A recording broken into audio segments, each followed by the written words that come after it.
Good afternoon, everybody. Welcome to a special weekend holiday edition of the Tower Casuals podcast. I am your host, Josh, and if I'm hosting, that means that we're either doing something really special or Corey has to take the night off. We're doing something special. I've got Sammie here with us, and we're going to be talking about the brand new Ghosts of the Deep dungeon that came out on Friday. Sammie, thanks for joining us today. I appreciate it. Is that yeah? Uh, it was such a good run, and then you asked me to come on here, and I thought I can't help but give my opinion on something that's as interesting as this dungeon gets. This is a special episode in more than a few ways. Sammie is the first time that we've had somebody that's not in North America on the show. That is Uh, true. we are coordinating about 7 hours apart. So I was paranoid that I was not reading the time conversion correctly with daylight savings time taken into consideration. So I'm glad that this worked out. Sammie also is one of the only people I know who has actually soloed a dungeon before. We just had a question about this on last week's show. I believe you did Spire of the Watcher, right? I did, yeah. Spire. It was hard, but the feeling I felt when it was done, it was amazing. It Now, was was this a solo or a solo flawless? it was a solo. Okay, okay. Spire, solo flawless. That would have knocked me out. Uh, yeah, it was hard, but it was all right. Um, I always, I'm not usually into the whole like getting together with a fire team like all the time, so I Mhm. mostly try and do things by myself. So sometimes I always wanted to solo one dungeon at least. So walk me through. I know we're going to talk Ghosts of the Deep, and that's what we want to spend the bulk of our time on. But I'm so fascinated by the people who solo endgame activities because that's too much for me to handle. If I feel like I need to take a Xanax while I'm playing a video game, it's probably too much for me. And I joked that I had to during Tears of the Kingdom when I was playing that and found the deaths for the first time. But the thought of soloing a dungeon or doing like 2 or 3 man raid just is too much for me. Walk me through what is that like? How many attempts did it take you? How long did it take you to find the optimal class to do? Because and you said you did Void Hunter, right? Void Hunter for most of it, and then the Okay. last encounter was Solo Hunter. Um, Ooh, and okay. That's spicy. it took it took a lot of attempts because I Hmm. remember it was a couple of weeks after Spire dropped that that I jumped in with Warlock originally because I play all three classes, but I'm mostly a Warlock main. Right. Um, so I jumped in with Warlock, and I got past the first section, got up the spire. That was not too hard because the first section is just, it's just connecting the wires. There's a lot of places to hide. It's mostly what I found with the soloing the dungeon is you gotta play for life a lot. It's not a Hmm. matter of doing it quickly. It's a matter of staying alive. Right. Um, and when you get to the top where you fight the first boss, the I'm blanking on the name, but it's the harpy. Um, that was when I realized that Warlock wouldn't work because yeah, you get a well, but it's not, the movement isn't there. So I Yeah. switched to Hunter with Void um, to get through it, and it became on that encounter mostly using Gear Falcon's Halberg, and a weapon with repulsor brace to Hmm. constantly be swapping void debuffs and getting overshield and invisibility. And then Yeah. Yeah. I was gonna say the invis had to have helped there. yeah, it definitely did because there's just so many ads in, even like the Harpy is alright with ads, but when you get down to the part before the final boss, there's just so many ads there that it Oh helps a yeah. lot more to use that. Um, and then when it came to final boss, it was surprisingly quick. I think it was 1 or 2 attempts. I think it was the run where I finally beat the Harpy. Must have been like the run where I figured it out that Void wasn't going to work because I got to the bottom, tried the boss, didn't even last until the first damage phase, and I thought Oh something's got to jeez. change. And so I switched to Solar Hunter with Mini Tool and Incandescent and everything that just kept you alive with healing grenades. Okay. Um, and then it was just a matter of avoiding or destroying ads. And then the only thing I would do for damage on that boss is do all the sequence. Then when the Wyvern comes through, Blade Barrage with Star Eaters, and then that was it. It was Blade Barrage with Star Eaters, maybe a couple rockets, and then hide, and then Right. it was just a rinse and repeat. Um, so I think a solo dungeon is very much it's a different animal to the other activities that you can do in Destiny, For sure. or like a 2 or 3 man raid, because it's so much about with Destiny PvE specifically, it's a lot of you know big explosions and all these different debuffs. You're having fun, you're putting things together. You got this power fantasy, but when you're doing the solo activity, something like a dungeon, it's all about surviving. And then once you've beat the dungeon, it is the best feeling in the world. I think I was shaking in my chair when I finally defeated the boss. Oh, I can't even imagine. So that was probably the last thing you needed for the title too, right? I've still got to do Master. I haven't done Master Spire yet. That's right. We talked about this the other day. I do like that for master. I don't know if this is like intended or not. You could just like get a boss checkpoint and go in and do it. Yes, I've heard about that. Yeah. Because I have the credit for it, and let me tell you, I have not done the whole thing on master. I have just done the boss. That's it. Hmm. Yeah. That's oh my god. I can't even imagine doing that. So I have a headache thinking about it. Yeah. Uh, well, we're Yeah. gonna circle back to some solo attempts here in a minute after we break down Ghost because you've attempted Ghost solo also. I have. Yeah. Today, I had this idea because when we were doing it, I won't get too much into it because we'll talk about Mhm. the encounters. But when we were doing it, the first encounter, I thought this looks like something that if you had the right build, you could get through pretty easily by yourself. Oh yeah, Um, so I went in with um just for survivability, I went in with I hit my mic, a Solar Titan with the Lawley Splendor helm, um,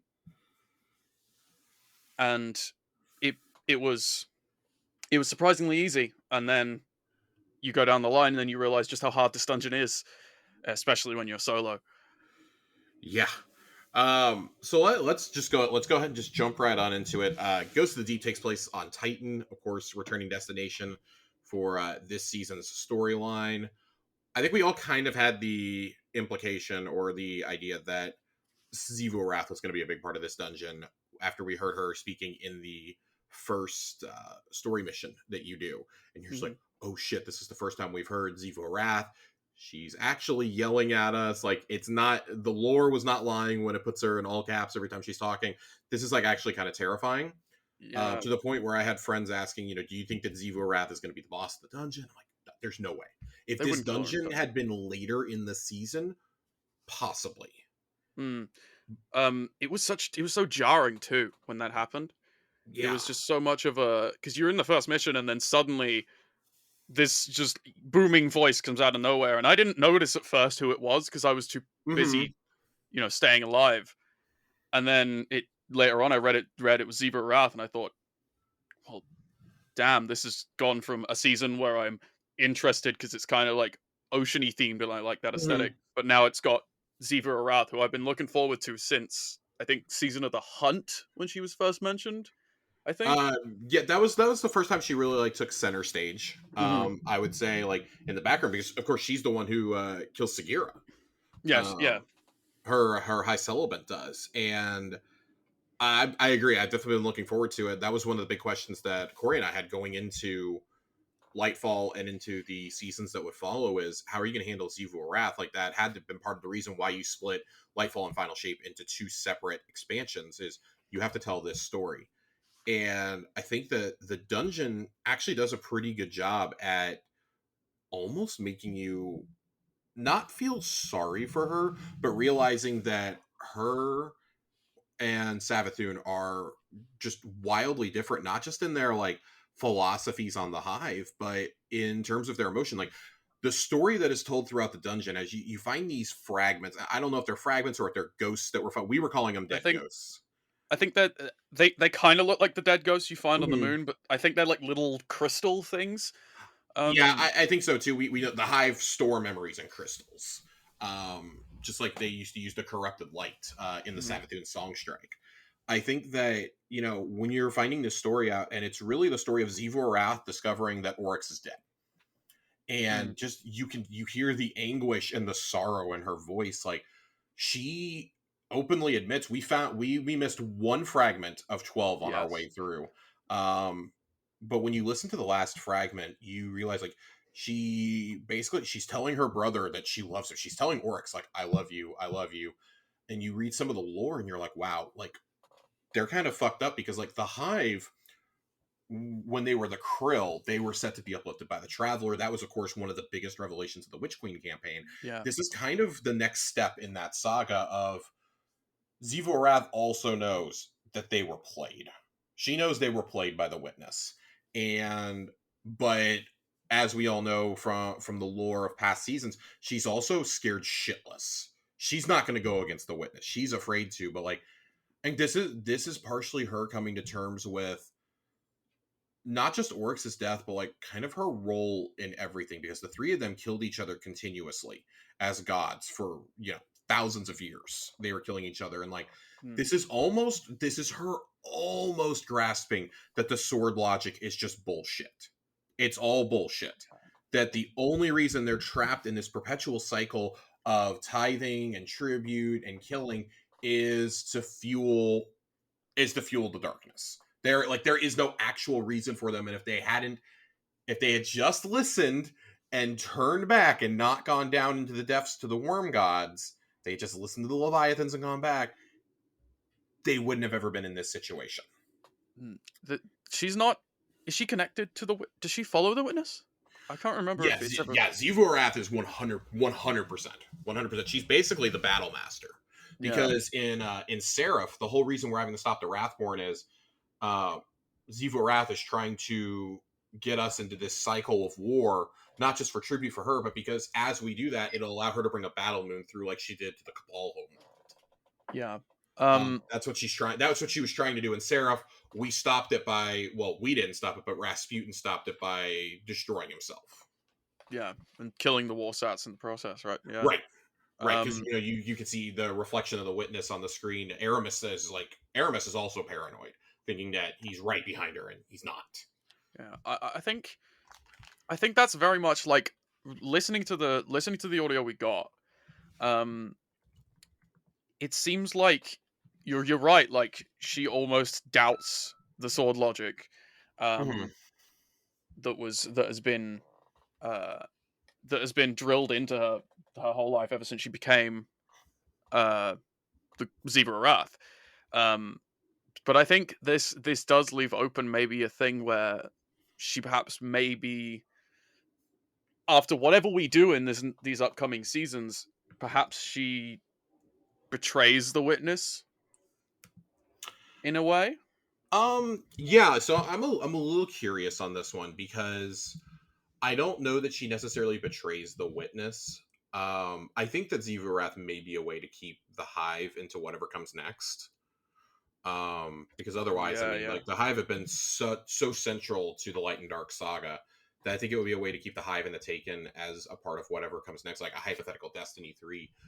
But at the same time, it almost feels like we're going to get into a the enemy of my enemy is my friend situation.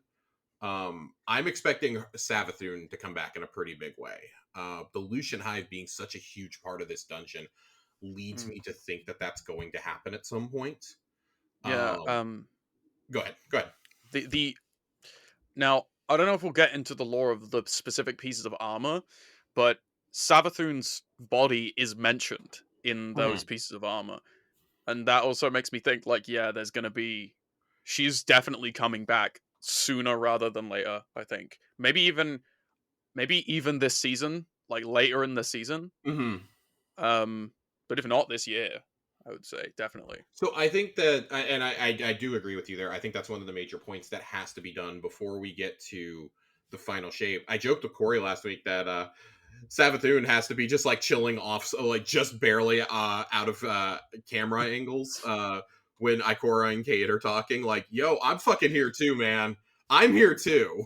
She's just sitting on a rock, like It's her and Finch's Hive Guardian are just like chilling. Like, what the fuck, man? I can't believe the Light Blade is chilling there. Like, what are we supposed to do, man? Our yeah, ghosts won't bring us back. What are we supposed to do? Also, like, can we reflect that we're talking a little bit about the armor lore? Ikora is like collecting a miniature army of hive carcasses in the city. That yeah. surely that can't end well. I think it all started with the Crown of Sorrow, right? She gets the Crown of Sorrow, which is Yep. like a hive artifact, and then she started this collection of dead hive gods. She's got that. She's got Savathun's body. They confirmed that they're taking part of Oryx's body. And it's just the wildest shit that you can imagine. Like, they're doing like autopsies on Savathun's body. I'm like, bro, that's not going to stop her from coming back. Her ghost is out there, and you're like, yeah, no, let's do this. Let's do this, man. He rezzed her right outside the city. He absolutely knows where you're going to keep her. We've been looking for an excuse for ages to get rid of this tower. We're about to get there. If that's how it happens, and it's just like a whole bunch of hive gods coming up in the city, I'm gonna be so mad. I love while we're talking about like the idea of resurrection, how I mean we kind of talked about with the light blade. The light blade is like, that was kind of haha funny, like it was a tribute to the dark blade, like one of the most infamous strikes of Destiny 1, especially for the exotic swords. There are two enemies in this dungeon, the two bosses actually. Ektar, the Sword of Oryx, who here is called the Shield of Savathun, who was from one of the Destiny 1 quests, from A Sword Reformed, where you are making your exotic sword in the Taken King. Yeah, because you fight him and kill him in that. You fight him and kill him in that. Yeah. It's an awful mission. Absolutely awful. Yeah. Yeah. And then the final one that you fight, Sumua Unukro, is Nakru. Nakru would make more sense. Serves Nokris in the Strange Terrain strike, and you kill him. And now they're back as a necromancer, and it's like, oh no! Like, are we gonna have to? Is Nokris going to be like the Hive version of Tanyx down the line? Like, are we gonna kill Nokris for a third time? Oh god! Don't even start. Like, Nokris has some pretty major daddy issues. Like, yeah, is he like gonna come back and try to bring Oryx back? But like, I guess let's jump into the overall dungeon. Like, we've already gone like full into this. There's only 3 encounters. There's 3 encounters and an extremely long traversal section. It's long. I was this expecting this is the longest dungeon by far. Yeah, I said to you, I think I said to you while we were in the dungeon, I said, are you sure there's only 3 encounters? Because that section was long. I was starting to wonder myself, but like I had looked at the triumphs and right after we finished that first encounter to start tracking I wanted to track the ghost that we were finding.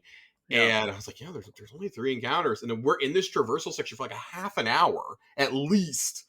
Partially because we're hunting these things, but also because it takes forever. You can't move faster in the water. Yeah, you can't even you can't double jump or anything. It's just, oh god, it's you are anchored to the bottom.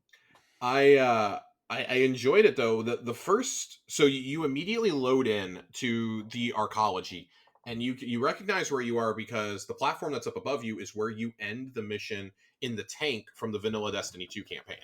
Mm-hmm. Amanda Holliday gives you a tank, you blow yourself a path out. That's where you leave the tank, is right there. So it was kind of cool to come back and like have that be a full circle moment. That was one of the big critiques of Destiny fans when these planets were being sunset, was we didn't get to do a lot with Mercury and Mars, or Mercury and Titan, excuse me. I'm so glad that we got to go back and get the most expansive dungeon, I would say, since the Shattered Throne. Like, since the very first one, this is probably the biggest, best, and longest dungeon. I would say that, yeah, it's much bigger than like all the other, like in terms of like length and like how large it is. I think the only thing that I can think tops it is the amount of open space in Prophecy. Yeah, Um, I would agree with that. Prophecy, and I mean, like this is definitely like more linear than prophecy, but yeah, even that, like the sands area is big, sure, but I can cover that in a sparrow in like 60 seconds. I can yeah, do the sparrow race fairly quick. This is just, man, this is another beast entirely. This really, like, the dungeons I think have become just as much of a showcase for Bungie's level creation as the raids have always been. Like, I think mm, dungeons with prophecy, we started seeing a shift towards that. Duality brought the interesting mechanic of, changing between the two realities. And then yeah, Spire, like, I like Spire, but Spire kind of felt like a step down in terms of like the overall like design. I think it had a cool no, mechanic, but I think like overall it was just like, oh, we're climbing up a tower and then going back down it. yeah. And it's sort of the way that it felt too. I feel like it was a little bit more on par um, with like Shattered Throne and Pit of Heresy than it was with Yes. Prophecy and Duality. Yeah. I think that Prophecy and Duality kind of like raised the game for what we expect in a dungeon. And I mean, and even Grasp of Avarice, like Oh man, it I forgot feels like about that. this kind of like raised the bar, and I felt like Spire, like, as much as I like Spire, it didn't like quite hit that high.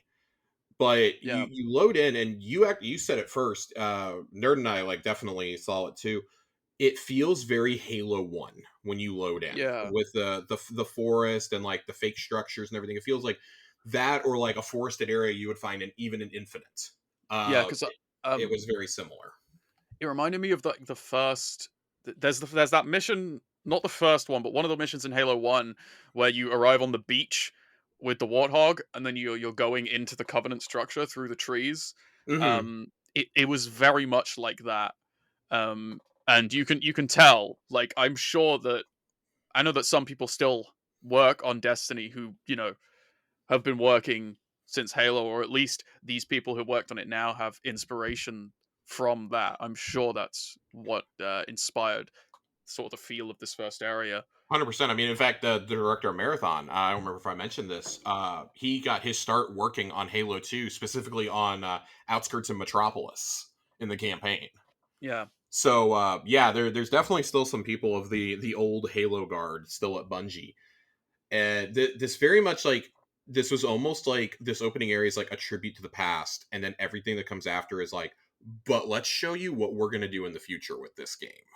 yeah. Let's show you the scope of what we are planning, because it starts small. You're in a small little wooded area. It's like Hmm. there's not much open space, and then when you get down there, sure you're in like tubes, but you can just see the scope of the rest of the Well, we of found all the these sealed doors, and we are yeah like, oh my god, are we going to use this as like a hub area to come back to? Because I mean, there were symbols and everything else. Like, are we going to use that to come back? And then nope, nope, yeah you're going all the way down to the bottom.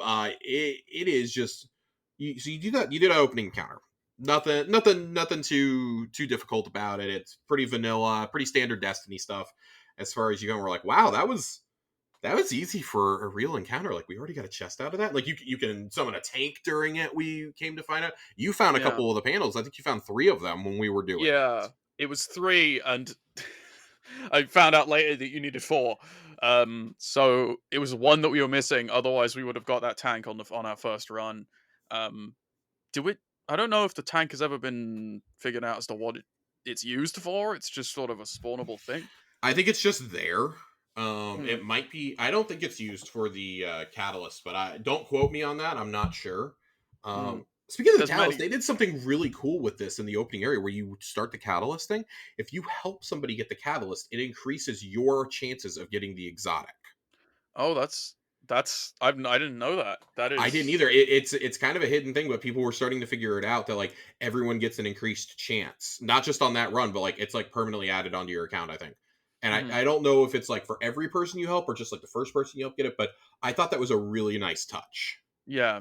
Yeah, because it definitely helps. I hope they do that sort of thing in other activities. They bring that into it because instead of catalysts, I could see something where, oh, you've someone in your fire team got dropped the exotic. You get a slight boost to you getting it next time. Right. Um, that would be much better, I think. But yeah, this we did see a lot of things in this first area that we thought like might have been something for the catalyst, because we saw like the panels, we saw the sort of bunker underneath, which we soon found was one of the memories, but and then we saw the little hive statues that were just sort of tucked away in a corner.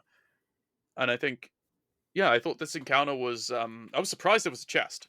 I thought this was just going to be like an opening thing, like the Grasp of Avarice opening when you're in the loot Mhm. cave. You don't get a chest for that, but I found it fascinating that we go past this, and you have a little bit of a jumping puzzle area, and then you're in the water, and this is unlike the water. Granted, we haven't seen much water sections in the seasonal campaign, but I had this sense of dread and urgency that I did not have in the seasonal activity, because now when you hit the bubbles, they take a while to respawn. yeah, So and you I very think much need to go one at a time. yeah, I think you can. I think other people can grab the bubbles. Then they're not instanced for just you. Mhm. I think they're instanced. They're just randomly placed. So it's sometimes an attrition of who can get to the bubble first. And if you're without a bubble, you're gonna need to just get someone to res you. Yeah, we died a lot going through this section, but Oh this yeah, section is yeah. it. I think it's slightly too long. Mm, By like maybe about 5 minutes, I think it's too long. Once you get down to the floor of the ocean and you get into, we were debating if this was a tomb ship or if it was a chunk of the dreadnought. It's a chunk of the dreadnought, just yeah. straight up. Um, that I thought that was very cool. Getting in there because it's like, oh, just like old times, man, just like old times. There was a Uh, room that looked like the Oryx pushy wall. Um, and I think I pointed that out while we were in yes. there. Yeah, and I was like, "Is this the Oryx wall? Did this was this the Oh part my that just god. fell into the That would have into Titan?" I would have been absolutely terrified. I was just that's the one thing I did not want to see once I realized we were in the dreadnought. I was like, oh god, please not the wall of dicks. Please not the wall of dicks. Mm. But you get all the way through and you get to the next section where you have to jump down into the water, and you go down into it. And I think all three of us screamed simultaneously when we realized there was a knight in the water chasing us. Yeah, yeah. There's just this Hive Guardian that we didn't see the Throwing name. fucking shields at us. Yeah, and he had two of them, and it was like, "What's going on?" Like, He's throwing two of them. I want to break down this second encounter. This is really one of only two things we can actually break down in this dungeon. I think yeah. the insane amount of health that this boss has. Oh yeah, yeah, yeah, yeah. 20 million. That's more. Is that more than that's more than Nezarek, right? Nezarek has 12. Yeah, it's like almost twice as much as Nezarek, and you're Twice as thinking, much, half the fire team. yeah, you're thinking, how the hell are we supposed to do this quick? And also, the amount of ads in that room as well was incredible. This was rough. We wiped once in this room. We took it so slow though. It eventually got to a point where we were sending one person into the water to hunt symbols and like, hey, pick up as many as you can, but like try to get like one at a time if at all Mhm. possible, because as you the symbols down there, so you have to use the deep sight. I love that the deep sight mechanic came back. Yeah, yeah, You it you, was, you it was good. you use the deep sight mechanic, and it causes these symbols to, it tells you what three symbols you need to go get. Well, for each symbol you pick up, a hive wizard comes in, but it's a light bearer, so you have to kill it and crush the ghost. The ads don't stop, guys. When I tell you they don't stop, it's the second you clear a wave, they're already back. They're Yeah, already there's, back. I We think, were standing, each of us was standing on a staircase at one point, I believe, and I would barely get through I would get through a full clip of Ikelos SMG, and I have reload speed, I have reload mm, perks, everything on, and I barely would get the gun reloaded before the next wave was upon me. yeah, I think it's what, like four acolytes and a knight spawns every time you kill four acolytes and a knight, and there's like three sections with Well, and those that's in. not even counting the onslaught of thrall that are coming either. Oh yeah, Oh, whenever you spawn in the captains, because you use this, yeah. oh, Um, it's so bad. But you get through this. You eventually get all three, and thank God the knight is not up there while you're trying to handle this. He's up there initially until you drop the knights, and then he gets out of there and spawns an ogre. You kill the ogre, see your symbols. Once you've gathered the symbols and killed the wizards, a big knight appears yeah. down in a relatively safe area. to where Oh, nothing can spawn in behind you. And I say relatively because it's not actually safe. You kill the knight, and it gives you the Wrathborn buff to drop the big knight's shield. This motherfucker, oh my god. The shield, first of all, is that's a lot of ridiculous. health. That is a lot of health for a shield. Because I remember we instantly got into the Wrathborn thing, and I remember Hmm. I think I instantly put down a well, and then we all started doing damage, and we realized it was a good like 5 seconds before we even reached his health bar. I will say grenades are king for taking down that shield, Hmm. because it's doing the continuous damage. I was chucking a fusion nade onto it, or excuse me, a vortex grenade, not a fusion nade, a vortex nade onto it, and that seemed to do a lot of work right there. That, and I just started eventually shooting off a rocket at him. Yeah, I've I talked with Dealer, and he said that his group was using supers to break the shield. yeah, I think I've heard that Arbalist breaks it instantly. Arbalest Yeah. is bugged on both this and on the final boss. You can break the shield in one shot. Hmm. I think that's actually pretty fascinating. I will be using Arbalist. I'm going to do a couple runs after this recording. I'll be using Arbalist just to see, like, but we've had multiple groups in the Discord go in and confirm, yeah, no, one shot on Yeah. the shields, just incredible, the Yeah. incredible shit here. Um, this guy, though, to be fair, I think we probably would have had him in 3 phases if he doesn't hide behind a pillar during one Yeah. of them, and Yeah. if we knew what we were doing in the first. We kind of stumbled into it on the first, our first phase. We Yeah. weren't Because sure what activated it. Yeah, we were just like, "Oh, big knight! We killed the knight." We're like, "Hey, there's a green puddle over here," and I'm on the other end of the arena. Like, okay, let me haul over here and get here. And oh, by the time I get here, damage is almost over. Uh, yeah, my yeah, my oh my god. instincts, my instincts from Season of the Hunt, man. Because I used to play. I played that. I remember I mentioned in our run that I played that season too much. Oh Let's my say, god. and Yeah. and as soon as I saw that green puddle, I knew exactly what we were doing. But I just yelled down the mic, I think, to you guys, and we all just sprinted back over there, and we barely got some damage in, but we did it. It took us what was it 5 or 6 runs around, or like to It was get the four. It damage was in? 4 or 5. Four, It was four four or or five. five. Yeah. Yeah.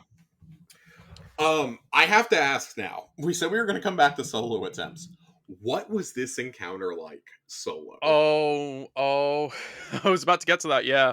So, the best thing I could say about the solo version of this, obviously, I never completed it. The best thing I could say is that you can take your time.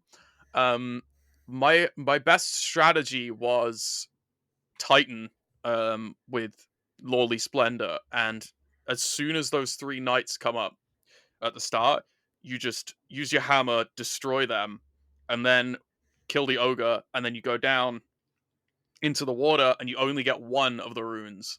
Then you come up, you kill the wizard. Um, I remember I think I called them captains earlier, but they're wizards. Mhm. You kill the wizard, kill its ghost, and then dunk the symbol. Well, dunk your buff.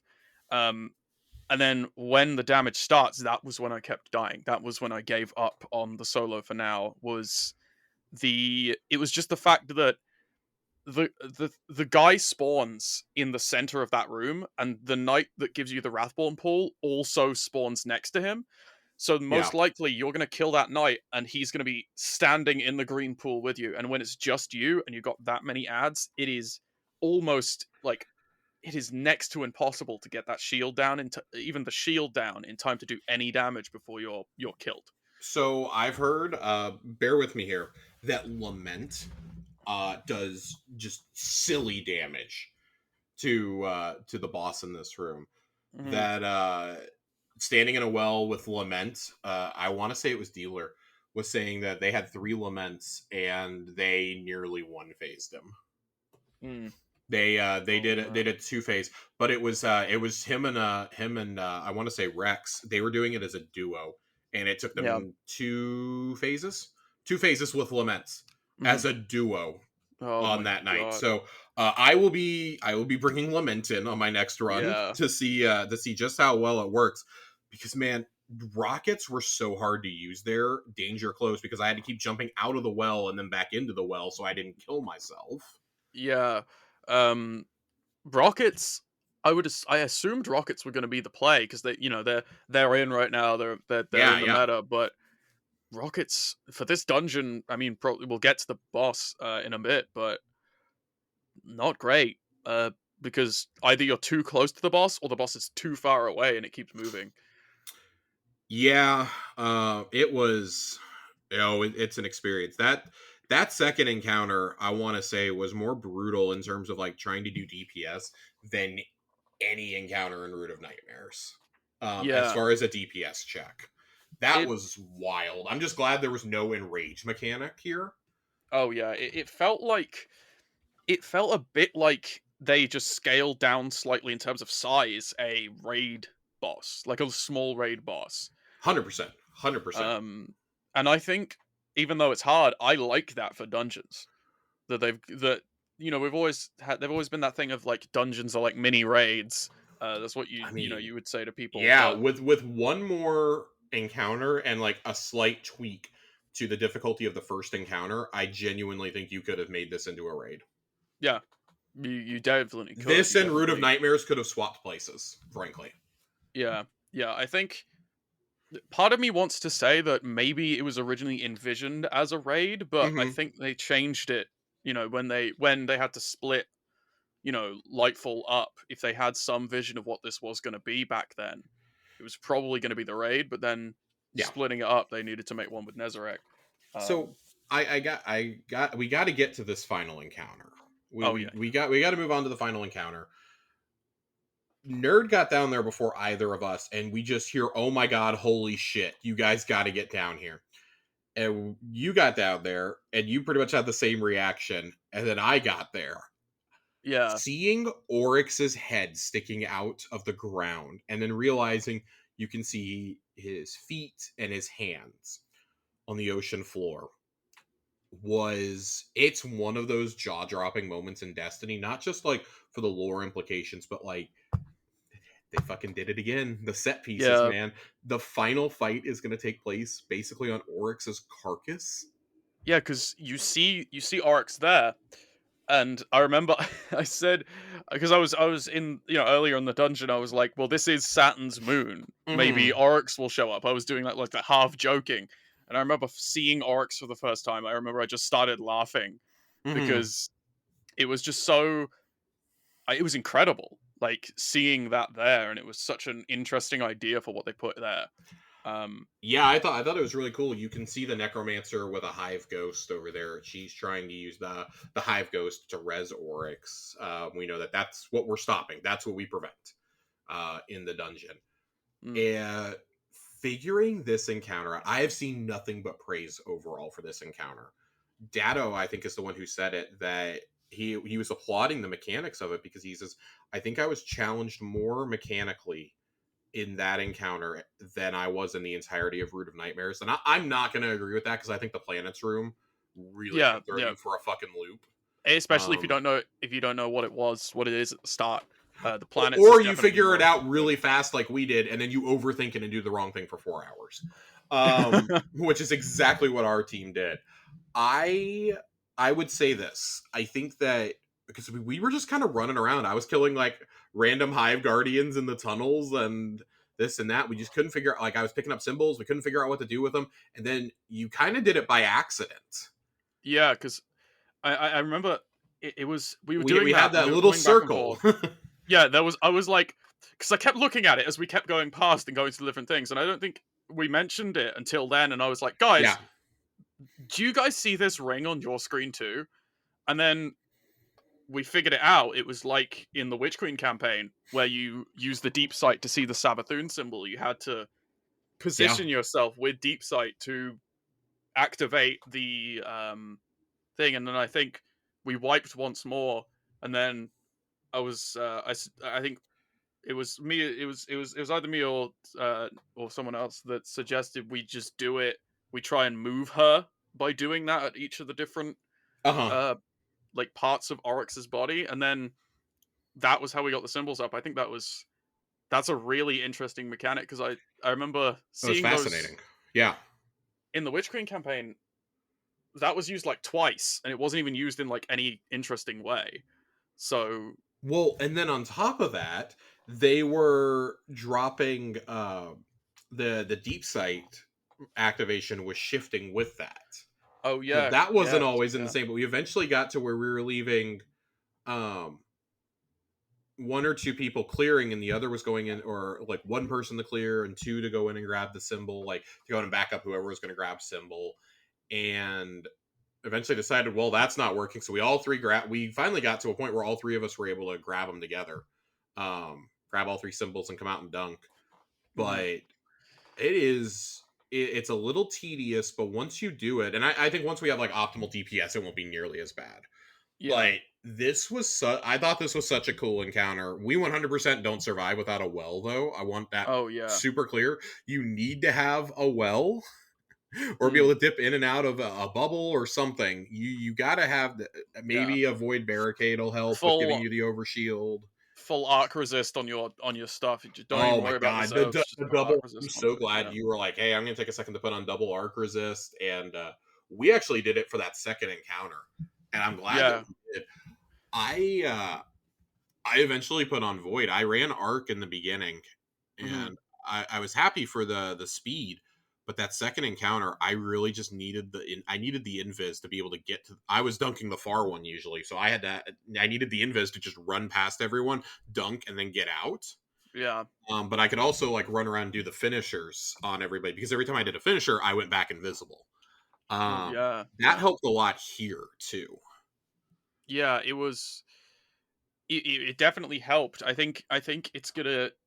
I mean, I haven't looked at any like guides or anything on like Reddit or Me anything like neither. that, Hmm. but I think it's gonna be a while before we figure out how to get this perfect because there is so much that needs like there's so much you need to take into account. You need to take into account survivability, DPS, doing the mechanics right.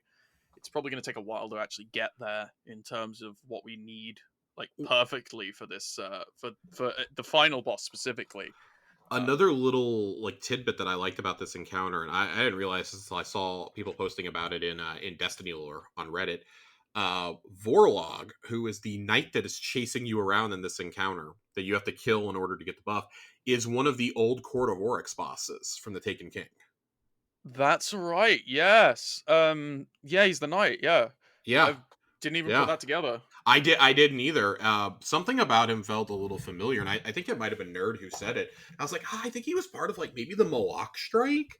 I don't know. And then sure enough, Reddit was on the case, and they were like, this guy's he's a boss from the Orsinium court. I'm like, oh my god, this is wild. But Yeah. this is why I love so much of what Destiny does. I think that this is fascinating. I love it. Um, there is Yeah.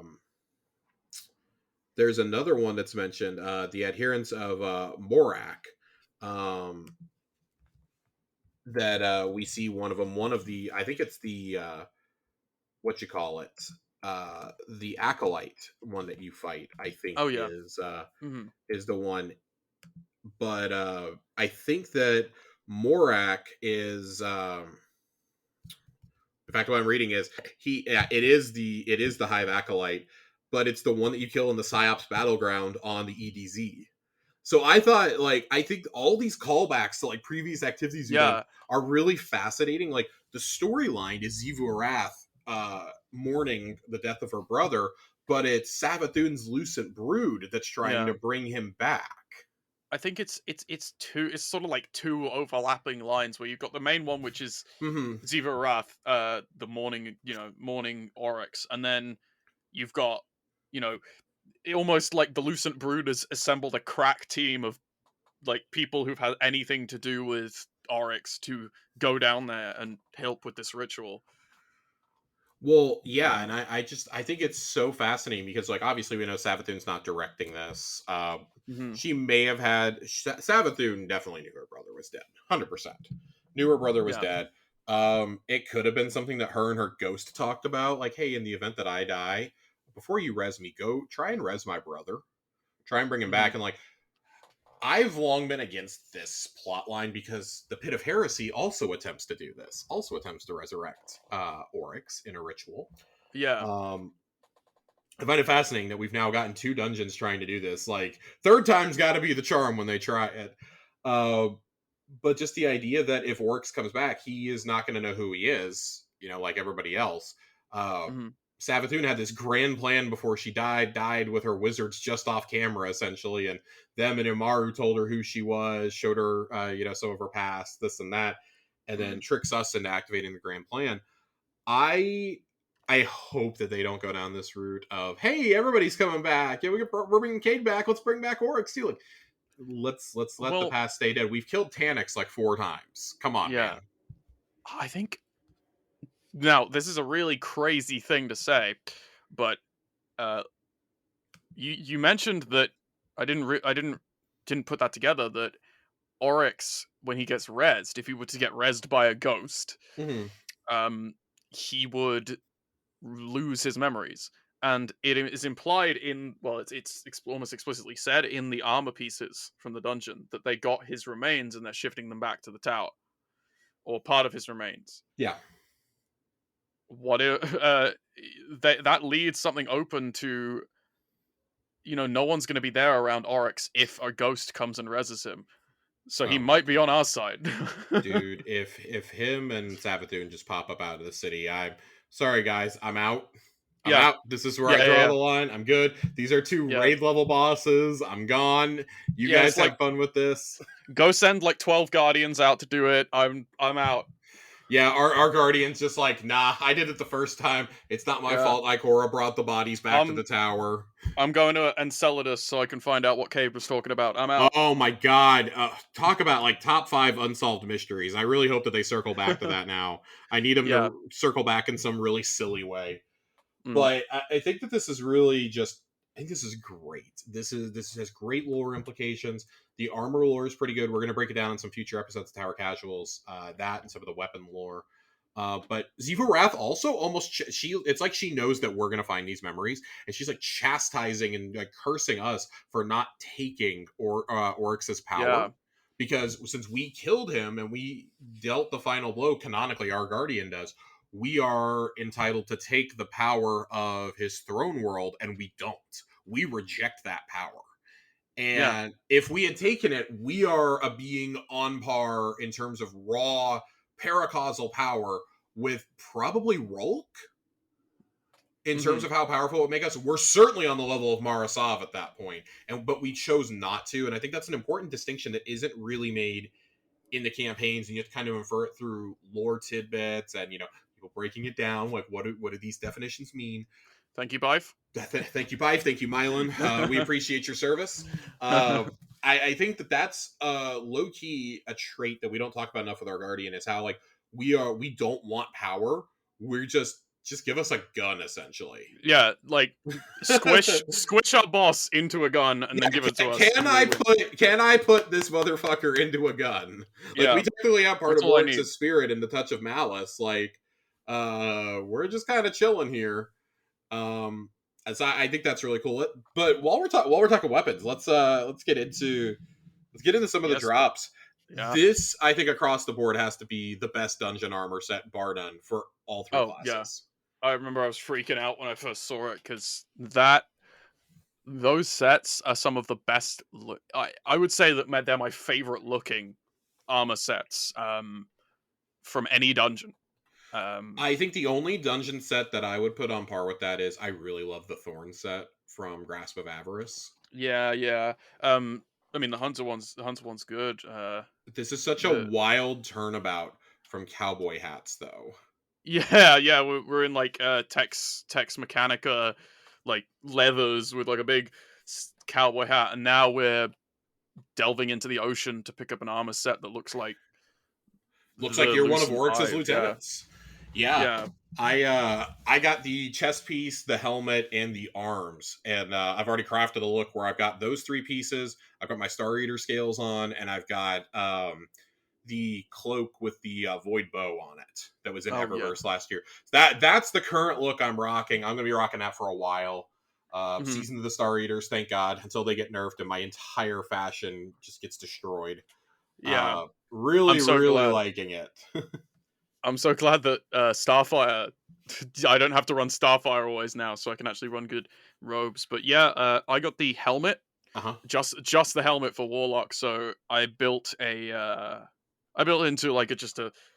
There's those really good ornaments from Season of the Haunted, the like bone ones. Oh yeah, Um, I didn't even think about those. Yeah, yeah. yeah, I've thrown the robes and the gauntlets from that on with there's a Lucent Hive shader that you could get in Season of the Risen. Hmm. You put that on everything, and then you just look like, you know, a member of the Lucent Brood without. It's like I'm at like a discount store version of the full set. I'll have You to know. send you. I'll have to send a picture of or post a picture of what I look like in Discord. But Mhm. I'm rocking because the armor is very two toned, so I'm rocking like blue and like a tarnished gold look Yeah. almost.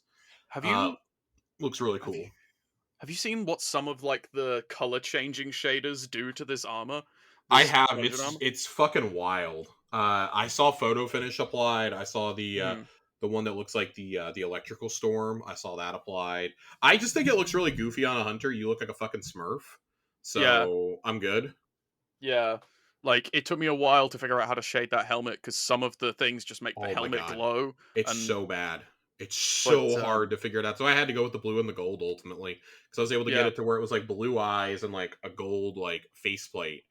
Mhm. Because the blue is always it's the undertone. So like for us, we have like a shroud of fabric across the chest piece, and that's going to be your second color. Your primary color is the plate, and then it's like a midriff cover though, so like it's like you're wearing like a sports bra almost, and you've got like your entire stomach exposed, so that's blue. Everything else is fucking gold.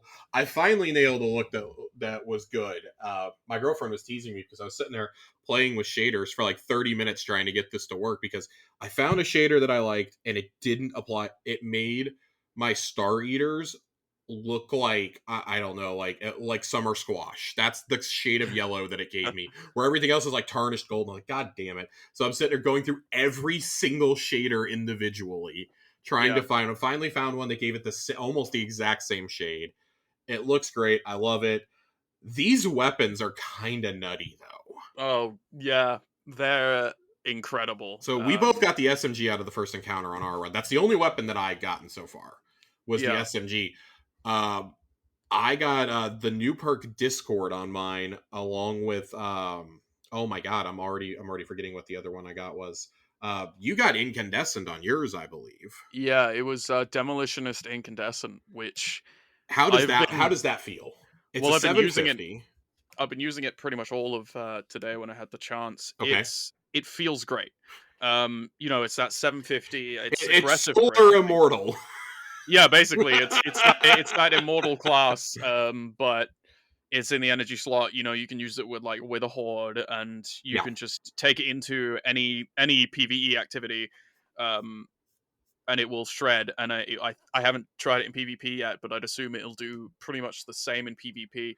And the incandescent perk just makes it way better because the mini tool has um that very specific fire rate and the very specific damage that it does, but with an Hmm. aggressive frame, you're killing stuff faster.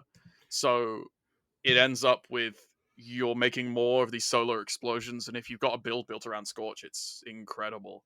Well, that's why, Um, like, I see a lot of people saying, like, "Oh, I just don't use Ikelos anymore. It's not as good." Like, nah, man. If you have an art class, that thing with Volshot is still disgusting. That's what I was running. yeah, It's in the same class. The all three of these are 750s. Immortal. I forget the name of this new one. I don't know the names of guns uh, though. I But don't the remember. dungeon essence, and I've it's been all using it classified so in the long. API. So like, I just tried pulling it up on Dim, can't do that. And Ikelos are all in the same category. I've seen so many posts going, "Well, Callus Mini Tools it's gone. It's being taken to the farm upstate. It's done." Yeah, yeah, And I mean, I'll you're be not gonna honest, see it. I haven't thought about Callus Mini Tool probably in like 6 or 7 months. I got to a point where I was using Drang more than that when we take incandescent into consideration, but I really like Uh, that. I Oh, go ahead. Do you have something for us? No, I was just gonna say No Survivors is the name of the No SMG. survivors. Okay. Um, Yeah, this thing can also roll with ricochet rounds. I got that on yeah. mine as well. Oh, yeah, yeah, that's good. I love There's that. only If that's an option, it goes on. mm, there's only one weapon I didn't get, so and that was the glaive. That's the Because glaive. That's the one that I want the yeah, most. Is the glaive? It's a fucking harpoon, Sammy. yeah, it's called Greasy Luck. It's I need incredible. it. It's so Yeah, great. I need it. yeah, and every weapon in this dungeon is either solar or stasis. Um, Yeah, kind which kind is of interesting. yeah, because you've got because I today when I was doing the solo attempt, I got the new grenade launcher, Mhm. which is the only primary slot wave frame in the game. It's a stasis wave frame, right? Yeah, yeah, it is. It rolls with some interesting perks. I got mine with I think demolitionist and redirection, which I was very surprised to see on a grenade launcher.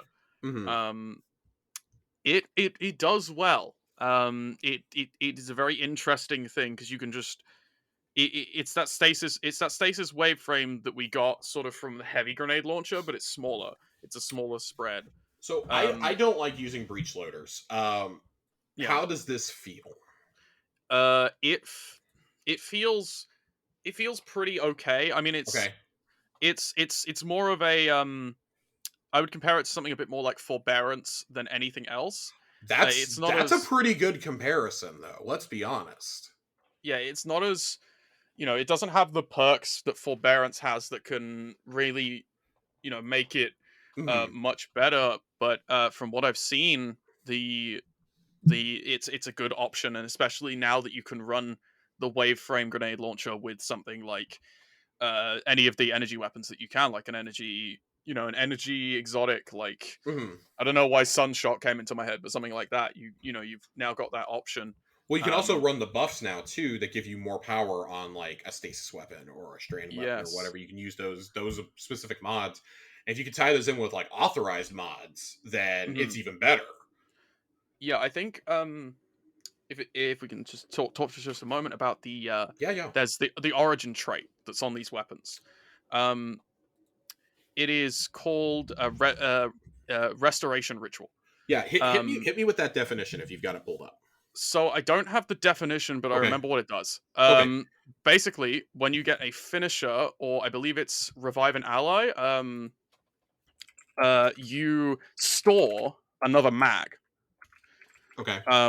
So what that means is, uh, you, so for instance, on the, oh yeah, here we go. So restoration ritual, it reloads the weapon after reviving allies and defeating combatants with finishes, um, and it gives you a emergency reload. So what that means is, say you've got the SMG and you've got like 30 rounds in the mag, it'll give you an extra 30 rounds once your mag is over.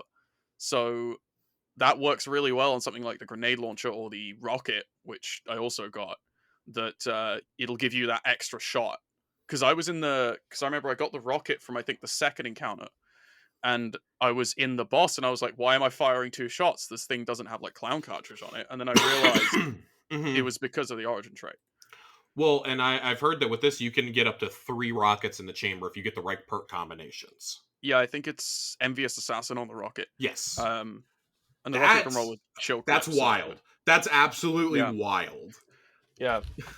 What truth? What kind of rocket launcher is truth? It's funny that you say that. I had a friend he doesn't play a lot of Destiny, and he had one more Forsaken cipher that he could use, and he was like, I don't know what to use. He's like, I'm kind of eyeing Truth over here, man. And I'm like, I'm really glad you said something because let me tell you, if you wasted on Truth, I'm going to be really upset with you. It says Yeah. because tracking is on so many rockets now, we can craft you a better rocket than Truth. Truth was just the Mm, only thing that had the tracking outside of Bad Omens for a long while there, and then they just basically said, "Fuck it, we're tired of hearing the complaints about Truth. We're going to put tracking on everything. How do you like that?" yeah. Uh, I was like, there's so many better things to use than that. I was like, because if you like, if somebody's running Galley, you don't need it. You don't need the tracking. Like you're gonna get the that and the Wolfpack rounds anyways, so you might as well just use that. Um, I was a little bummed to see that there's only 4 weapons in this dungeon, and then but I when w- you realize it's only 3 encounters, I guess that's okay. yeah. I thought they'd like. because I think the other dungeons, did the other dungeons have more, or is it just because I think of So course Duality had those yeah, two duality menagerie weapons, which duality has 6. yeah. So Spire just get brought back some of the Seraph Which were weapons. also world drops, which made me really mad. Yeah. Yeah, you're right. I guess it just, with how long it is, it felt Yeah. particularly egregious. I think that is right because the last time we got like new weapons in a dungeon was through Duality, and I think that felt like more weapons because we had the two menagerie ones. I mean, we Um, got new weapons in Spire. Spire, we got 4 brand new weapons. I mean, You got long w- arm, you got the Tex Mechanica oh yeah, yeah, yeah, yeah, yeah, yeah, sidearm, yeah. the breach loader. You got a couple new weapons in there. Yeah, I'm gonna be honest. I completely forgot about the weapons from Spire. I kind of did too. I haven't run it in like 4 months. uh, but yeah, these weapons are pretty. I mean, they're pretty good. Oh, they're great For so the far. I've heard nothing but good things. The look of these weapons, though, you and I think briefly talked about this. This kind of brings up like this discrepancy that we've seen. Like, why does the end game stuff not look as cool as like stuff you can earn in the season? And like, part of me is happy that we have the taken weapons in season yeah, so that yeah, everyone can go get them. Because I mean, more people are going to do dungeons than raids, but ultimately, it's still a small fraction of the player base that's playing these. So yeah. I'm glad that the cool shit is available for everyone, but at the same time, it was really underwhelming getting these weapons and being like, ew, These are just like arcology themed this ones, is gross. and This is as gross as the fucking hoodie you can go buy from Bungie Rewards. I have not seen it. Dude, it's like the same pattern as the weapons. It's fucking ugly. Oh man, the only problem with these weapons is that I have not found a decent enough shader to put on these yet. No, They don't not really even shade close. well at all. No, So it's so bad.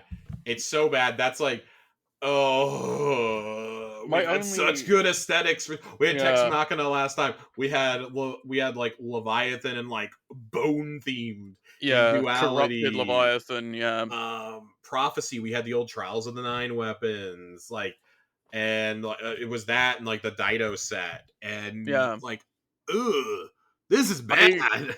This I'm is fine real with bad. This is I'm like fine the with the worst models. looking dungeon weapons. Yeah, I mean I'm fine with the models. The models look fine. I like Oh, the the way that the models are weapons perfectly like fine. Yeah, no, look. no problem with It's the models just the whatsoever. colors. They just look. They should have just the back of the weapon is very like white with like the arcology symbols on it. They should have just made that the whole weapon. It's so rough. It's so rough. I really wish they would have just like. I mean, even made them. I understand theming them after the arcology. I get it. I Mhm. would have really liked if these were like hive themed though, Yeah. like Lucid I Hive themed, and I have to think that they're like putting that in their back pocket and like waiting for yeah. what's it called to come back, Mhm. Crota. I Yeah. have to think that they're saving that in their back pocket. But like, damn, let us have two things that like have similar looking things. Like, give me 4 more taken. No one would have complained with 4 more taken weapons. I promise Yeah, you. just like just do like I don't know, you've done the reckoning weapons, just do like 4 uh like gambit weapon reskins, like bygones, just reskin that as a taken weapon and then Oh throw god, it in. do not push me. Uh, If Bygones comes back, I'm never taking it off. I swear to fucking god, I'm never taking it off. Um, Bad omens just taken, it's good. I know neither one of us has it, but we got to talk about it real fast. This Yeah. exotic is nuts. I was gonna say the navigator. The Navigator, Um, the Strand exotic trace. This thing, if you shoot your allies with it, you and your ally gain woven mail. shoot your friends. Yeah. Yeah, and then there's the other perk of it is I believe it It severs. severs. Yeah, It severs. So I believe that's God. I'm so bad with the definitions on strand. that Severing is is when they are suspended. Correct. that is suspend. Sever is, Got you. Got you. I believe sever either reduces their damage output, um, or it makes you do slightly more damage to them. Okay. Okay. Um, Either way, this thing is nutty. I saw somebody in the Discord. I want to say it was Hail Hydra. goes, oh great, this combined with the new warlock helmet exotic is going to be just us standing in a well with the trace rifles. And I was like, you'll get your Yeah. ass back in that well and you won't complain about it. Just do it. Yeah. Between that and divinity, Like, y'all better be running this shit all the time. it's like they had an entire, they had an entire like group of like people who made Warlock cry out like, "I don't want to be the div bitch anymore." It's like, oh, how about you be the navigator bitch now with the cool little new helmet? I mean, hey, And there's usually 2 warlocks to most raiding parties. You guys get to each run one. Congratulations. You yeah, don't want to be. Listen, you guys get to do this, or you get to run galley. Okay, so yeah, everybody's making a sacrifice here. They're like, I don't think Warlock. Josh is making a sacrifice. He's over there beating everything with a glaive and his new exotics. Warlocks, I hear you. I hear you. I hear you, Warlocks. I promise, next dungeon or next raid, we'll probably get something that'll let us do any DPS. Dude, they gave the warlock exotic. It's like you're a fucking aircraft carrier. It's so bad. You You just see it from the front, and you're like, "Oh, that's not bad." Then yeah. you see it from the side, you're like, "What the fuck?" It's like there's that. I don't know if you've seen Dune. I It have. is the movie Dune. The wormhole ships they use to travel between different Yeah, planets. It's just yeah, that but on yeah. your head. Yeah. That's it's. It reminds me of that giant um long ship, not the one from the Phantom Menace, but the one from the beginning of Attack of the Clones that Padme's handmaiden flies in on and gets blown up by a bomb. It's that fucking thing, but on your head. It's the one Yeah. that it's not long, it's wide. It's just like, what on earth am I looking at here? It's It's so bad. I thought like they keep getting crazier. Like I love it. uh, I fucking yeah. love it. I know this isn't dungeon talk, but it's like I love how wacky they're getting, but I have never seen 2 exotics more in my life than this and the Hunter Gauntlets where I'm like, y'all better make an ornament next season for You get these. like you get big ass like you get floaties on your Dude, I wrists. was like, why am I wearing these? I look like I'm a Titan. Why am I? These don't go with anything. Yeah, yeah. It's they're going increasingly wacky with it, and I think I like love it. I what love it. happened. It shows just how far they've come because like you look in D1, you've got like a helmet like Obsidian Mind, which is just one of the normal helmets but colored black, and now you're like a goddamn airship attached to your head. Yeah, you're gonna put it on, and the Kenny Loggins just starts playing immediately. Yeah, Tom Cruise is gonna show up to pilot your helmet. It's great. yeah. Um, Before we get out of here, I wanted to rank the dungeons. If we have done this, it's been a long time. I don't think we've ever actually ranked them though, because we haven't had enough to do it. Mhm. So I want to go through and rank these. We're going to start with our least favorite, get to our favorite. As a reminder, the dungeons that we are ranking here are actual dungeons and not things that I classified as dungeons. I have joked in the past that I think that the exotic missions, such as Outbreak Perfected and Whisper of the Worm, should be considered dungeons, and that these Yeah. should be raid layers. I'm Mhm. not getting into all that here. These are what Bungie defines as dungeons. We have the Shattered Throne, we have the Pit of Heresy, Prophecy, the Grasp of Avarice, Duality, Spire of the Watcher, and of course Ghosts of the Deep. So we have 8 dungeons to rank here. Oh boy, We have 8. we're about to get into We have 7 or 8. I don't some know. opinions. Yeah, I'm gonna tally those up real fast. I'm gonna get a piece of paper here Let's out of see. my desk so that I can keep track of what I'm saying. Um, if I can find a pen in my desk too, that might be the next great challenge. Yeah. My girlfriend took all my pens to work. Wonderful. Whatever. I'm pulling up a note on my computer. So go ahead and start us off with what is your least favorite dungeon? What's the worst dungeon for you? Oh boy, for me specifically, for me, this is completely objective. Um, I think it's gonna be. I want to say. I want to say Shattered Throne specifically because of how much it does not hold up. Like now, it is compared to the other dungeons, it is remarkably easy. I mean, the boss Okay. can be melted in like a couple of seconds. Right. So I think Shattered Throne is probably the bottom there for me specifically. So, um, Well, I also learned I cannot count here. We have seven dungeons. We have 7. Hmm. I miscounted my fingers. Um, for my last place, I'm gonna go Pit. I think Pit of Heresy is just.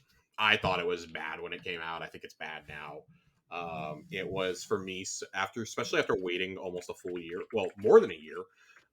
It was such a step down from Shattered Throne. Johnny and I have talked about Shattered Throne so many times over the course of our friendship, and both agreed that for years and years and years, it was one of our favorite pieces of Destiny content ever. I think Pit's down here because it's not like particularly memorable for me. The opening section is just tedious, where you're learning the sword mechanic and everything, and like still to this day, everything like basically could just steamroll you in there. I fucking hate that. I don't like the ogre room. I think the ogre puzzle is still dumb. It's still dumb to this day. After Oh yeah, that, yeah, it's fine. But like the puzzle where you're like trying to find the wizards is dumb too. I don't know. I have the same complaint that I do about Shattered Throne. I think that the boss dies way too easily. I think Zul'Mok's a little bitch. yeah. So I've got Pit down there. What's your number 6? My number 6. My number 6 is gonna be Pit of Heresy. Okay. And the reason I put it above Shattered Throne Hmm. is because I'm just a sucker for the Hive, man. I So you're I the problem. Okay.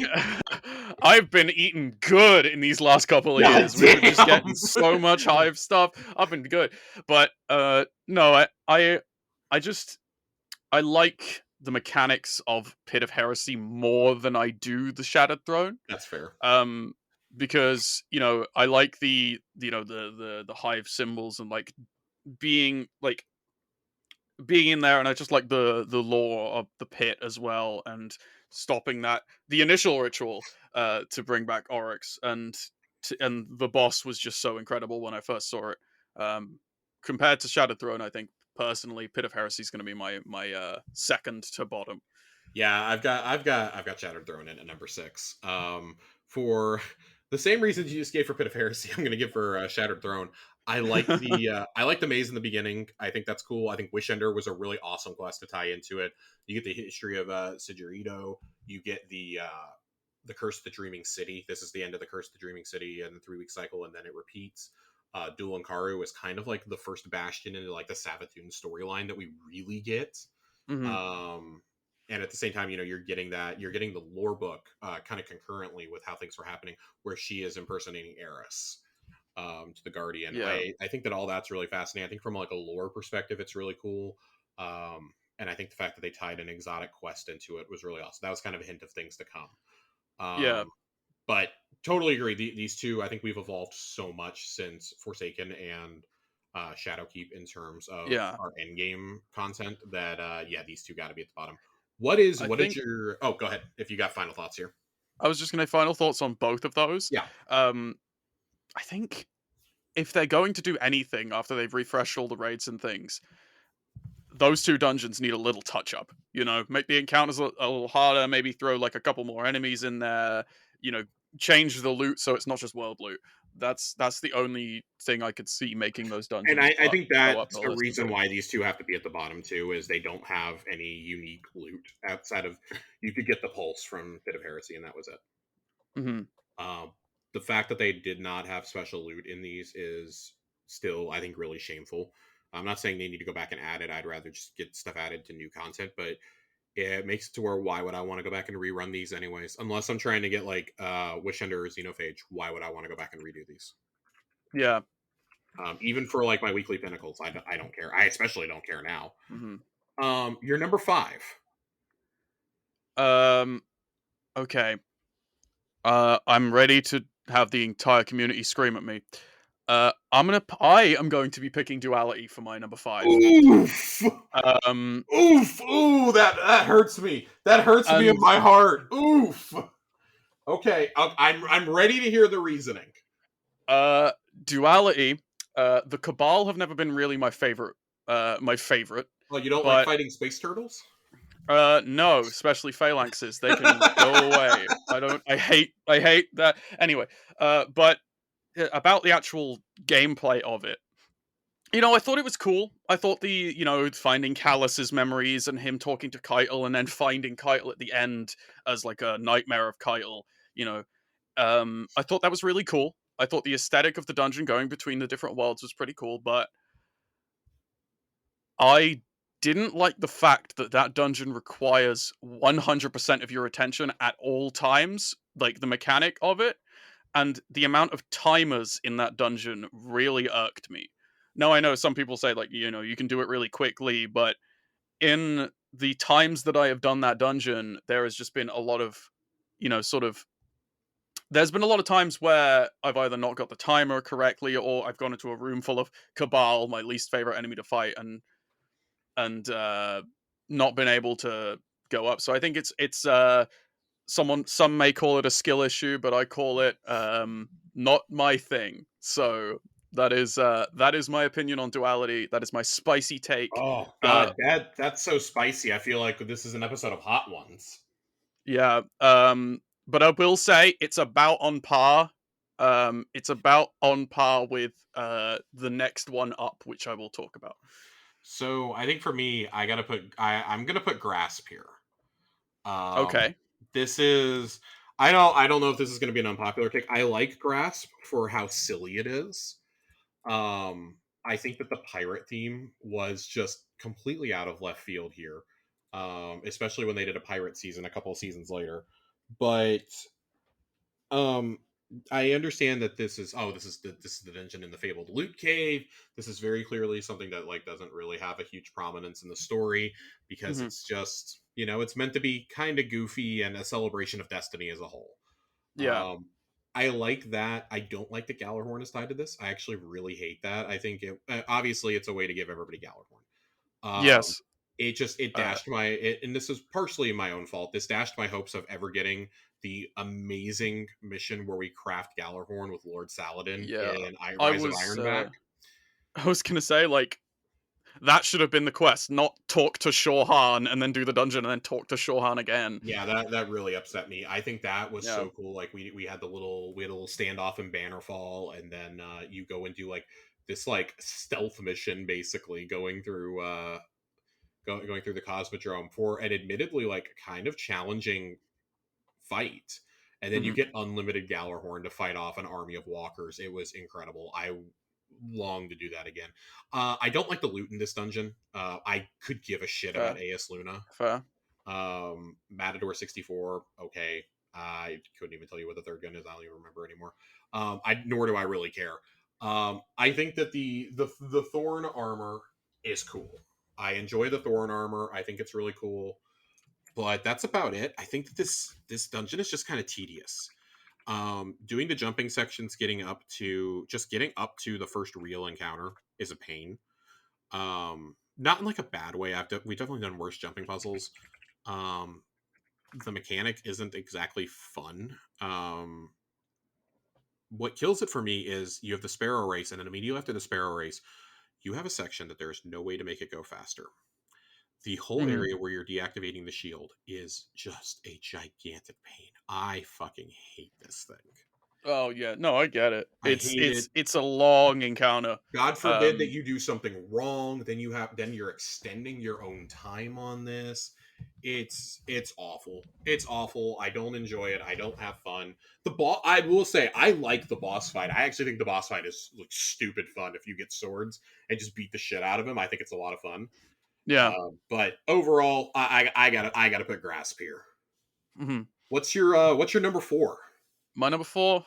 My number four is this is where I put Grasp, Okay, and it is more of Duality and Grasp on the same level for me. It's that's less fair. of a one of them is worse than the other, but it's more of these are two dungeons that just didn't gel with me specifically, and had like this and had like the mechanics weren't as fun or as rewarding as the dungeons higher on this list.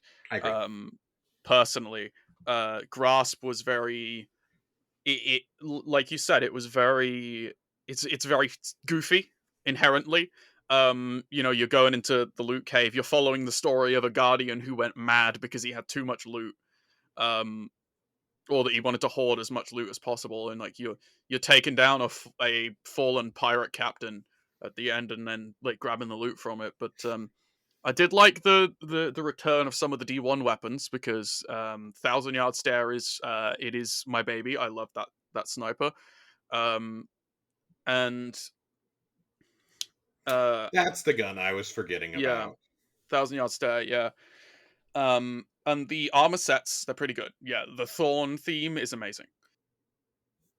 Um, and yeah, those like the boss encounter and I think the boss encounter is my favorite part of that. The Hmm. Sparrow race was very impromptu and very fun the first few times you did it, and then it kind of just becomes It's after a tedious. while this It's yeah this sort of tedious. tedious thing. Um, I think the reason why I put it here and not lower down is because of I think it's an incredibly fun dungeon the first 3 or 4 times you do it, and then you get into it more, and it just becomes this sort of It's still the best tedious Artifice thing. armor farm we've ever had. That is Doing true. that That is leading true. into Witch Queen was just amazing. I Hmm. farmed a whole set, and I've never felt the need to go back to more. Yeah. Especially now with it not having elemental affinities, I just don't feel the need to go back. I Yeah. would say for me, my number four is I'm going to do the inverse of you again. I'm going to put duality here. Um, Okay. Duality, I feel like almost should be where I put grasp. And to be clear, I actually really love duality. Genuinely, I would probably have it in my number three slot. It's definitely not going higher than number Hmm. three. I would have it at number three, but the bugs. This dungeon was buggy as hell when it Yeah. first came out. It's still broken a year later. The phalanx, we joked about the phalanxes already when you ranked it. The Hmm. phalanxes are awful. The mechanic that takes you between the realities, I think, is awesome, but it's so Yeah. buggy that it'll just randomly kill you. I don't enjoy that. I don't enjoy any of that. That's not fun to me. The bells are so finicky.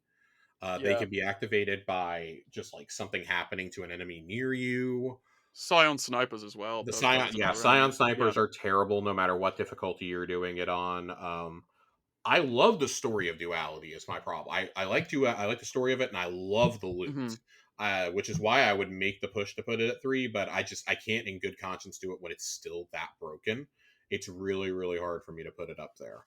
Yeah. I also think Hearth Shadow is an awesome exotic that really doesn't do a lot.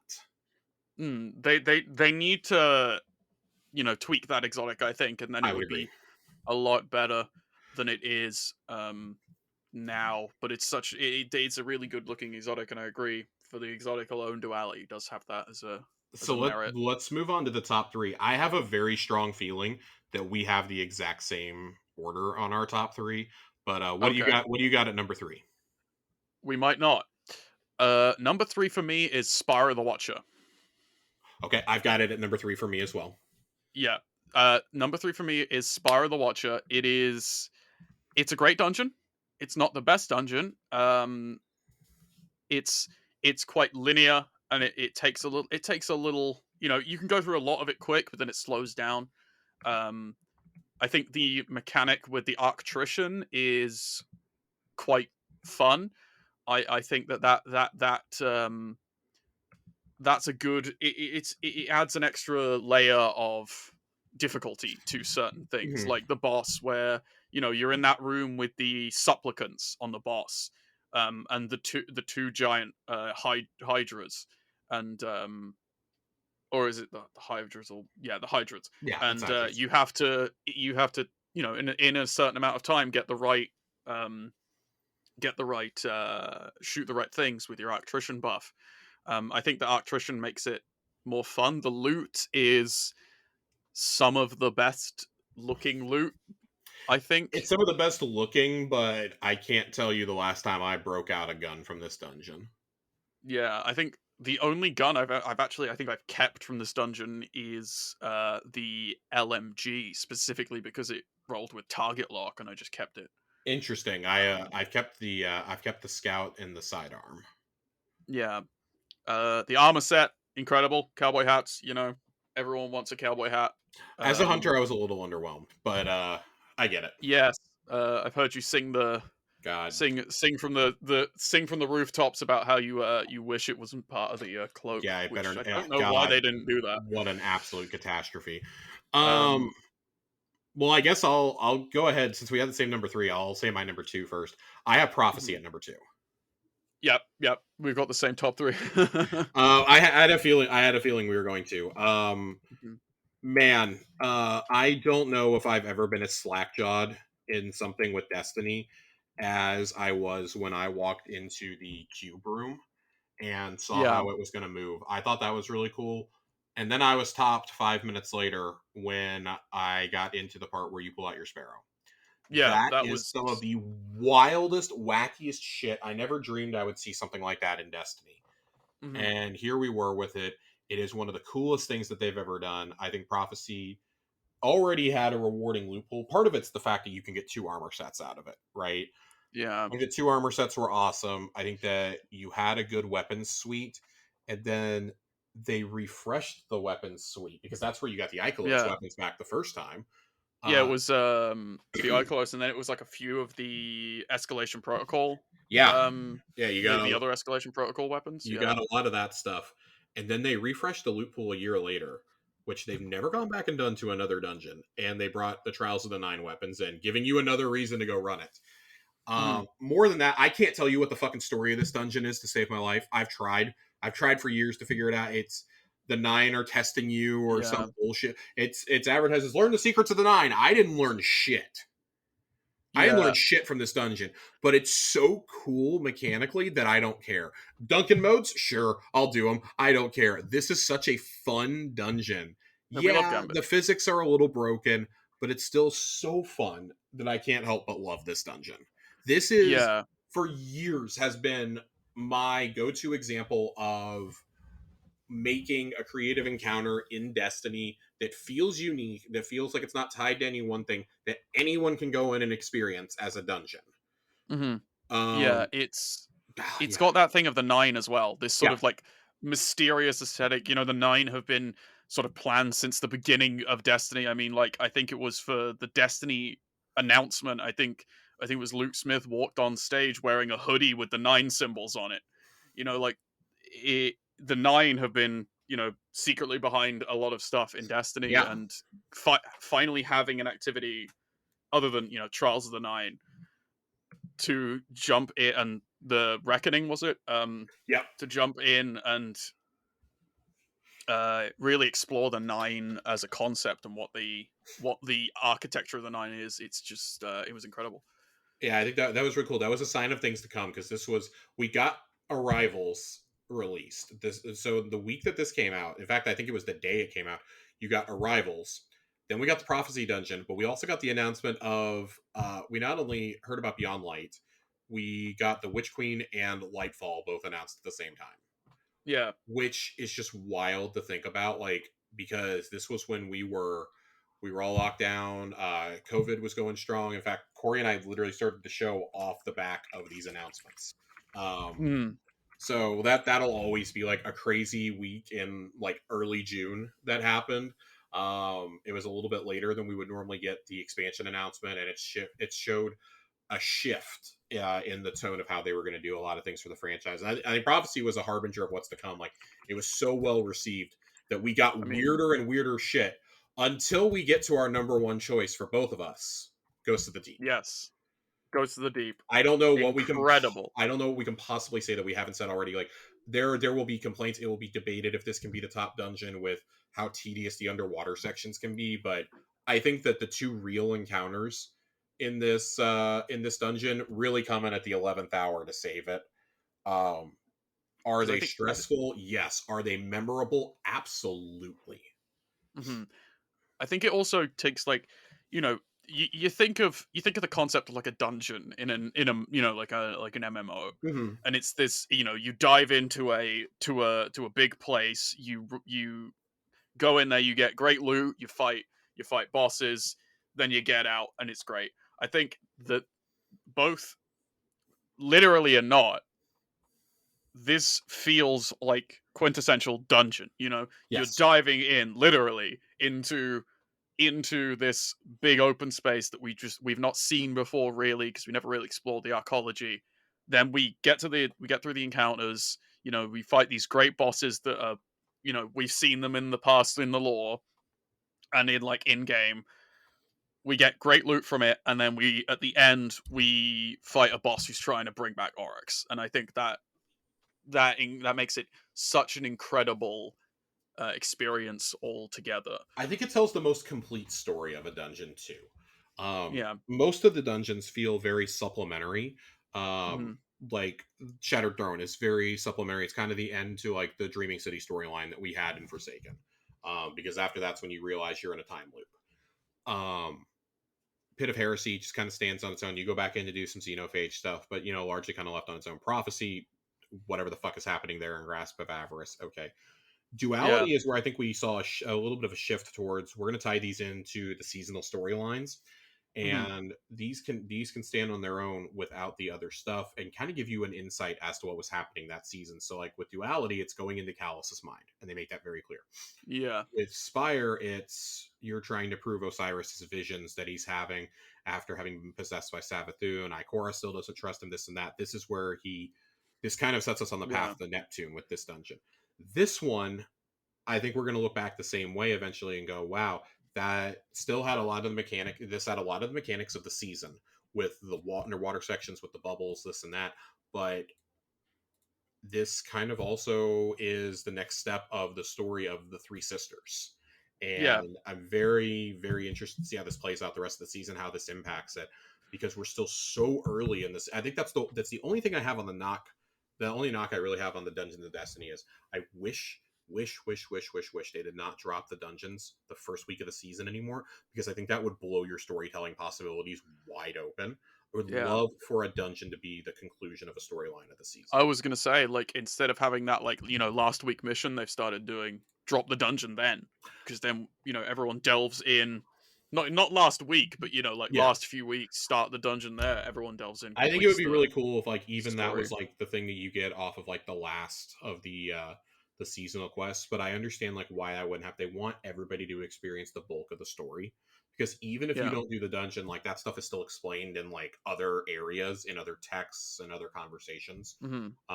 What happens in them. So I'm curious to see how they address this, because this is a pretty big swing to take 3 days into a season. Oh, Savathun's brood is trying to resurrect Oryx while Savathun is dead, and we're hearing Xivu Arath literally crying over it and cursing our Hmm. very existence. I think it Um, it it makes you more. I think it makes certainly makes me more excited to see where we go with Ziva Arath in the seasonal story. for sure. You know. For sure, and of course, we're gonna be covering that here weekly as it unfolds. We're gonna be reading some more lore. I'm gonna be doing a lot of dungeon lore reading here over the next couple weeks, so that I can fully map out how we're gonna do that and season that a deep lore at the same time. We went from having lore that really couldn't be like easily talked about in the context of like 10 minutes to oh my god, there's so much now. Um, Mm, but that's gonna do it for us here. Talking about Ghosts of the Deep, we can go for an hour and a half, a lot longer than I thought we were gonna go. Sammie, I want to thank you for your time. Thank you for joining us. no problem. As Always. always, you can find us hanging out in the Discord. Um, Lots of great stuff going on there, and man, Yeah. best of luck on soloing this dungeon. I will try my damn best. Oh God, I can't even think about that. So from I'm gonna get us on out of here. From me, from Corey, from Sammie. Thank you for joining us, and we will see you Starside. Bye.